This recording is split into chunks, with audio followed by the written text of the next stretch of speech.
ఇప్పుడు నేను చెప్పబోయే స్టోరీ 18వ శతాబ్దం చివర్లో అమెరికానే వణికించిన రియల్ స్టోరీ చెప్పబోతున్నాను. ఈ వీడియో ఎక్కడ కూడా స్కిప్ చేయకుండా చూడండి, చాలా ఇంట్రెస్టింగ్ గా ఉంటుంది అండ్ ఇది రియల్ గా జరిగిన స్టోరీ అన్నమాట. Welcome back to our channel.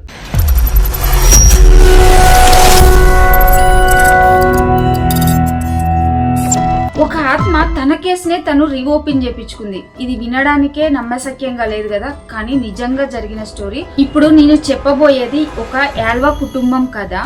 ఈ కథలో ఆల్వా, తన భర్త, తన కుమారుడు, ఆ కుటుంబము చాలా హ్యాపీగా ఉండేవాళ్ళు. ఆ కుటుంబం ఎంత హ్యాపీగా ఉండేదంటే చుట్టుపక్కల చూసే వాళ్ళు కూడా కుళ్ళుకునే విధంగా అంత సంతోషంగా ఉండే కుటుంబంలో సడన్ గా ఒక రోజు ఆల్వా చనిపోతుంది. ఆ స్టోరీనే ఇప్పుడు మీకు చెప్పబోతున్నాను. అయితే ఆల్వా కుమారుడు బయటికి ఆడుకోవడానికి పోయి ఎంతకి రాకపోవడంతో ఆల్వా భర్త కుమారుడిని వెతకడానికి వెళ్తాడు.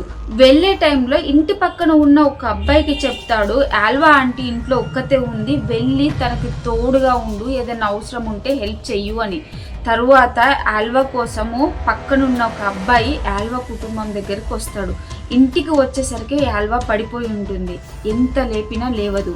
ఆ భయంతో ఆ అబ్బాయి వెళ్ళి వాళ్ళ మమ్మీకి చెప్తాడు, అమ్మ ఇట్లా అంకుల్ వెళ్తూ ఆంటీని చూడమని చెప్పాడు, కానీ ఆల్వా ఆంటీ నేను ఎంత లేపినా లేవట్లేదు, నువ్వు ఒక్కసారి వచ్చి చూడమ్మా అంటే ఇంటి పక్కన ఉన్న వాళ్ళు వచ్చి ఆల్వా దగ్గరకు వచ్చి ఎంత లేపినా లేవలేదు. వాళ్ళకు కూడా అర్థం అవ్వలేదు. ఎంతసేపటికి లేవకపోవడంతో ఆ బాబుని తీసుకొని పక్కనున్న ఆవిడ డాక్టర్ దగ్గరికి వెళ్తుంది.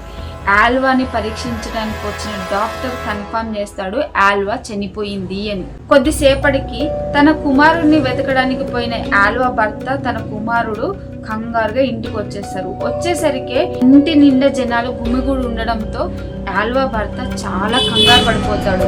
లోపలికి వచ్చి చూసేసరికి ఆల్వా చనిపోయి ఉంటుంది. ఆల్వా భర్త ఆల్వా మీద పడి కన్నీరు పెడుతూ ఘోరున ఏడుస్తూ ఉంటాడు. పక్కన వాళ్ళ బాబు కూడా చాలా ఘోరంగా ఏడుస్తాడు.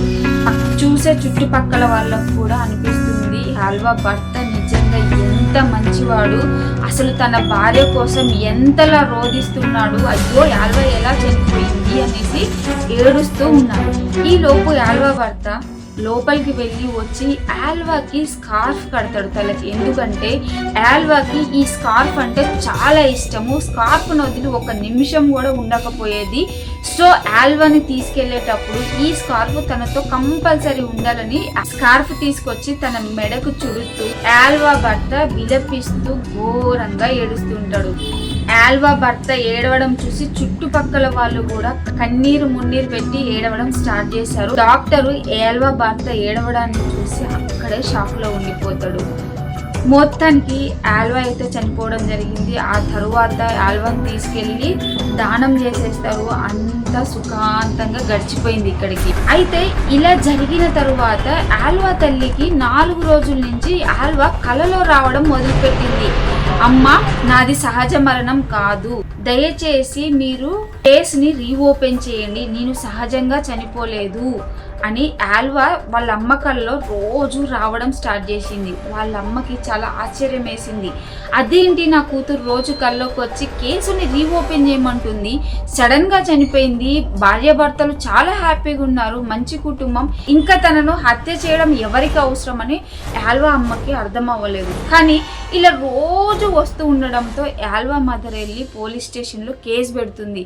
ఏమని పెడుతుందంటే, నా కుమార్తె రోజు నా కల్లోకి వచ్చి తనది సహజ మరణం కాదు అని నన్ను రోజు విసిగిస్తుంది. సో మీరు ఈ కేసుని రీఓపెన్ చేసి తనది సహజ మరణమా కాదా అనేది మీరు ఎంక్వైరీ చెయ్యాలని ఆల్వా మదర్ వచ్చేసి కేసు పెడుతుంది. అక్కడి నుంచి ఈ కథ స్టార్ట్ అవుతుంది. ఆల్వా మదర్ చెప్పిన విషయము నమ్మశక్యంగా లేకపోయినా కేసు పెట్టడంతో పోలీసులు ఇన్వెస్టిగేషన్ కోసము పూడ్చిపెట్టిన శవాన్ని మళ్ళీ తీసి పోస్ట్ మార్టం చేస్తారు. పోస్ట్ మార్టంలో తెలిసింది ఏంటి అని అంటే, ఆల్వా సహజ మరణం కాదు, ఆల్వాని ఎవరో కొట్టి చంపారు. ఆల్వా చనిపోయినప్పుడు తన మెడలు ఇరిగిపోయి ఉన్నాయి.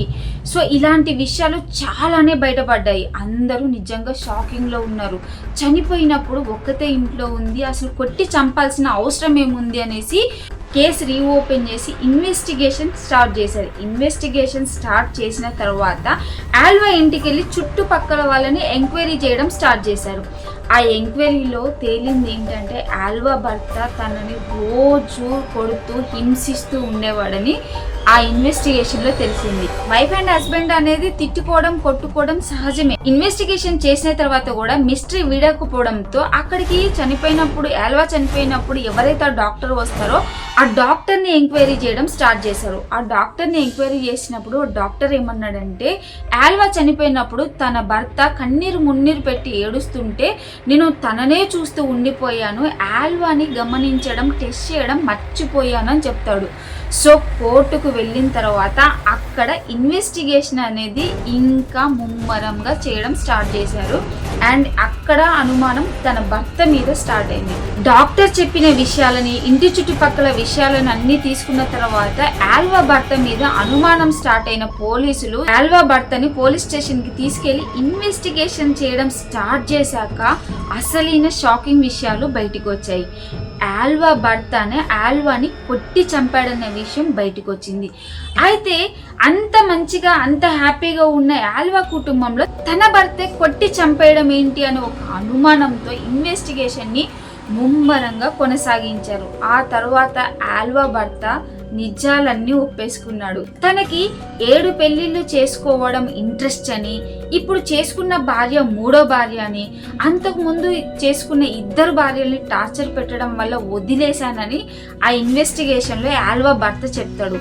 అయితే ఇతను చెప్పింది నిజమా కాదా అని అంతకు ముందు పెళ్లి చేసుకున్న 2 భార్యల దగ్గరికి వెళ్తే మొదటి భార్య ఇలాంటి భర్తతో బ్రతకడం నా వల్ల కాదు అని విడాకులు ఇచ్చి వెళ్లిపోయిందని, 2వ భార్య అనుమానాస్పద రీతిలో చనిపోయిందని, అంటే ఆమెని కూడా తన భర్తే చంపి ఉంటాడన్న ఆరోపణలు బలపడ్డాయి. పైగా 7 పెళ్లిళ్ళు చేసుకోవాలనేది తన కోరికని, అందుకే తన భార్య ఆల్వాను చంపేశానని, సరైన ఆధారాలు లేవు కాబట్టి త్వరలోనే విడుదల అవుతానని తోటి ఖైదీలతో గర్వంగా చెప్పుకునేవాడంట. గడుస్తున్న కొన్ని రోజుల తర్వాత ఆల్వా భర్తకి ఏదో తెలియని వ్యాధి సోకి చిత్రవద అనుభవిస్తూ చనిపోయాడు. ఆల్వా ఆత్మే అతన్ని చంపిందని అంతా అనుకున్నారు. ఆ వ్యాధి ఎవరికి సోకే ప్రమాదం లేకుండా స్థానిక శ్మశాన వాటికలో అతనిని ఖననం చేశారు. ఆల్వా సమాధి దగ్గర వెస్ట్ వర్జీనియా ప్రభుత్వం ఓ చారిత్రక శిలాఫలకాన్ని ఏర్పాటు చేసింది. దానిపై ఇలా ఉంటుంది: ఆల్వా ఆత్మ తన తల్లి కల్లోకి వచ్చి తనది సహజ మరణం కాదని చెప్పింది. ఆమె భర్తే ఆమెని హత్య చేసినట్లు తేలింది. ఒక ఆత్మ సహాయంతో ఓ హత్య కేసు పరిష్కరించడం ఇదే మొదటిసారి అని, మొత్తానికి ఈ కథ చరిత్రలో ఊహించని మిస్టరీగా మిగిలిపోయింది. అయితే ఈ కథను విన్న తర్వాత మీరేమనుకుంటున్నారో నాకు కామెంట్ చేయండి. ఆత్మలు ఉన్నాయంటారా? కానీ ఇదైతే నిజంగా జరిగిన కథ మీతో షేర్ చేసుకున్నాను. Thanks for watching. Bye bye.